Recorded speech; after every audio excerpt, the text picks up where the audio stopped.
Well, France hosted an international conference on the future of Syria. The focus, largely security. Emmanuel Macron said France was ready to play a larger role, also urging Syria's interim government to cooperate with the U.S.-led coalition fighting extremist groups in the region. The French president warned there should be no return of pro-Iranian militias to Syria, and also said that the Western-backed Kurdish SDF should be integrated into Syria's national forces. James Andre reports. This conference is deemed a success both by French President Emmanuel Macron and Foreign Affairs Minister Jean-Noël Barrot, who both stressed the fact that a declaration has been signed by around 20 countries that took part today and 4 international organizations, including the EU and the United Nations.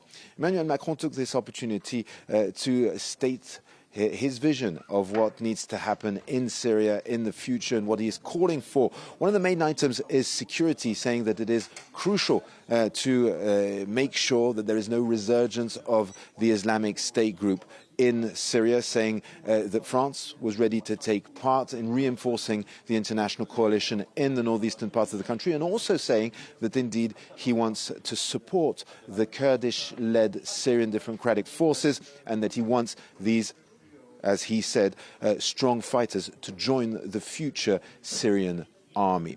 Now, there's also, of course, governance, which is a very important item on the agenda. Jean-Noël Barrot, the Foreign Affairs Minister, said that indeed there would be a new Syrian government on the 1st of March, that this was an important milestone, as well as the beginning of a national dialogue. And then there is, of course, the economy and the lifting of sanctions.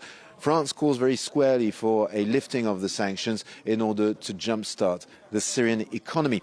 But we spoke to an EU commissioner here who was representing the European Union. She said that it was a complex mechanism, that you needed a unanimity of the 27 in order to lift these sanctions, and that for now they were still watching the actions of the new transitional government.